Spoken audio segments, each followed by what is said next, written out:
Le 28 janvier 1938 paraissait dans le toujours excellent « Je suis partout » et l'Action française, la critique de François Vineuil consacrée au film « J'accuse », texte intégral. Mes amis Bardèche et Brasillac, dans le chapitre Abel Gans de leur si vivante Histoire du cinéma, rapportent le trait suivant. Au premier épisode de la version muette de J'accuse, film pacifiste achevé en 1919, on voit en gros plan une légion d'honneur colossale d'un rouge tranchant agressivement sur le camailleux de la photographie noire et blanche. Au second épisode, un soldat s'écroule, portant au côté gauche une tache du même rouge. À l'instant d'expirer, le poilu s'écrie « J'aurais jamais cru que ça serait eux qui me foutraient la Légion d'honneur. » Cet effet de grand guignol apparaît d'une discrétion raffinée auprès du nouveau « J'accuse » dégoisant et sonore que M. Abel Gans vient d'achever. Premier trait de génie, M. Abel Gans a choisi pour héros M. Victor Franssen. À la réflexion, on s'étonne que cette rencontre ait autant tardé. L'auteur de La fin du monde est le plus boursouflé, le plus ridiculement déclamatoire de tous les comédiens français, était fait pour collaborer ensemble. Gans et Franssen réunis, quel programme! Je vous garantis qu'il comble nos vœux les plus inespérés. Le secteur de Douaumont en novembre 1918. On ne se bat plus depuis près d'une année dans ce coin saturé de morts, mais M. Gans n'en est pas à un détail près.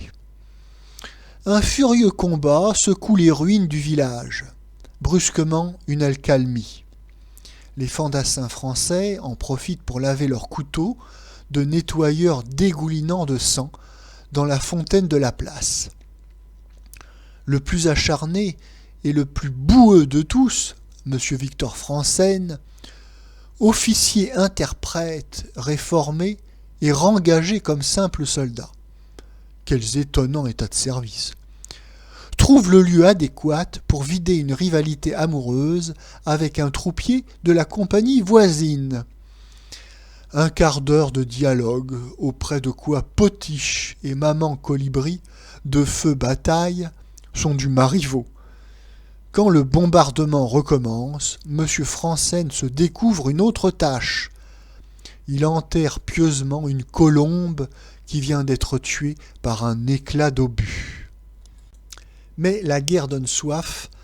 Nos vaillants nettoyeurs posent leurs musettes et vont fêter le succès dans la dernière maison valide du village où la belle Lola tient un cabaret chantant, à 200 mètres des Boches. Nous nageons en plein héroïsme. Sale coup pour la fanfare. 12 hommes, tirés au sort, vont partir en patrouille vers le mort-homme. De ces patrouilles-là, seul M. Franssen jusqu'ici est revenu. Aussi bien, M. Franssen, en qualité d'ex-officier, entend dire son mot au général et à l'état-major sur cette patrouille inutile. L'état-major ne daigne pas l'écouter. M. Franssen sera désormais fixé sur la compétence des bouchers galonnés. Le capitaine, histoire de remettre du cœur au ventre à ses patrouilleurs, vient leur demander leur dernière volonté en sanglotant dans le col de sa capote. « Ce que j'ai à dire, » s'écrie un de ses poilus, dans un mot dont on appréciera le naturel, « c'est qu'il n'y aura bientôt plus assez d'arbres pour faire des croix de bois. » Voilà, selon M. Abel Gans, comment on parlait sous Verdun. M. Franssen prend volontairement la place d'un père de famille dans la patrouille qui disparaît au milieu de la canonnade. Le lendemain, au milieu de l'allégresse de l'armistice, on ramène les cadavres de la dernière patrouille, y compris M. Franssen. Mais ce serait trop de chance pour nous. Pendant que l'aumônier dit l'absoute, un des brancards se met à gémir. C'est la résurrection de M. Franssen.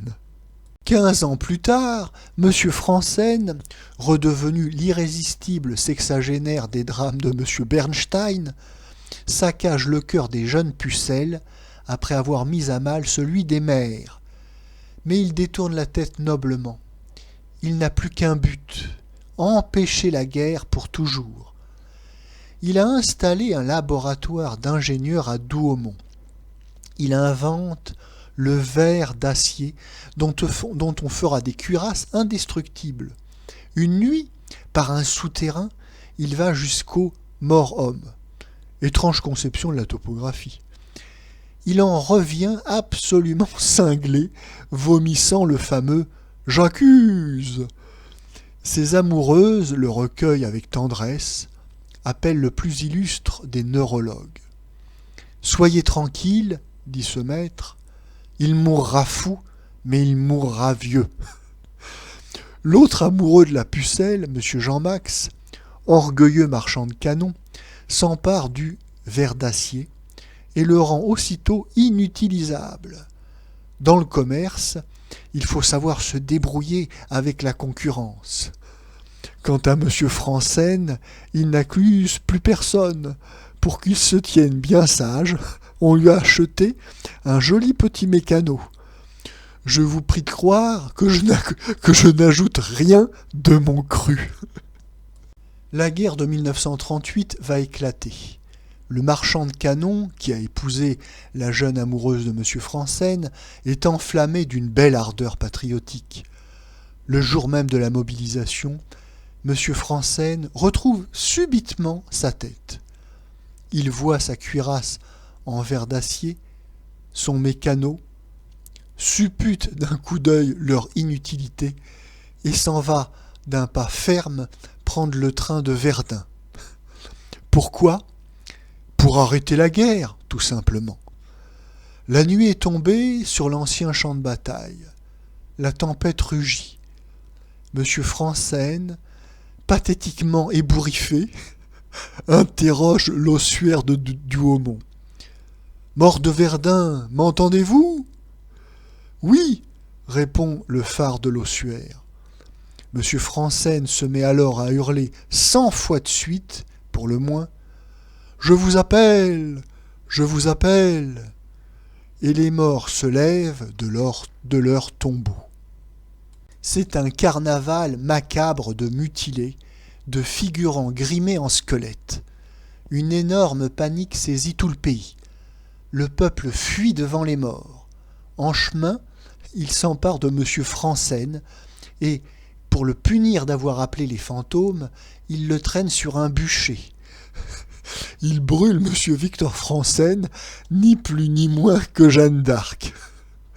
Voilà tout de même un résultat. Nous sommes débarrassés de M. Franzen. Jamais de la vie. Les morts le ramassent et le mettent à leur tête. Le peuple détale à toutes jambes.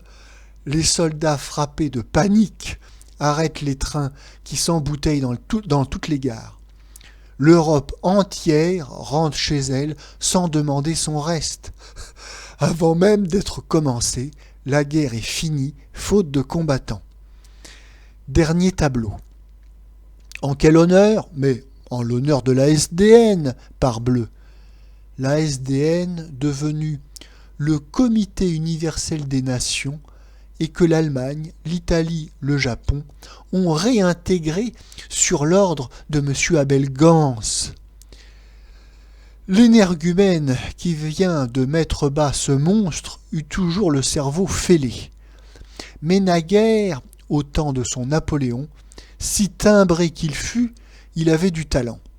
Aujourd'hui, l'âge venant, il est encore bien plus détraqué, mais il n'a plus le moindre talent. Il n'y a même pas dans son J'accuse 150 mètres de pellicule de la pastorale qui effaçait quelques-unes des bourdes de son Beethoven. Pas une image qui vaille d'être retenue dans un spectacle de 3 heures. Le crétin qui a signé J'accuse est le pompier numéro 1 du cinéma français. Comment le colonel Picot a-t-il osé prêter pour cette mascarade, et en s'en vantant, les plus pitoyables de ses compagnons, les plus tragiques gueules cassées, ceux dont la mitraille a fait pour toujours des lépreux, cachés à tous les regards. Hélas, tout cela est possible parce que les loufoqueries indécentes de J'accuse sont le digne écho de notre idéologie officielle, de nos aliborons pactomanes, de la jérémiade juive qui a pu étouffer notre juste orgueil de vainqueur et qui appelle sur nous tous les cataclysmes du fer et du feu.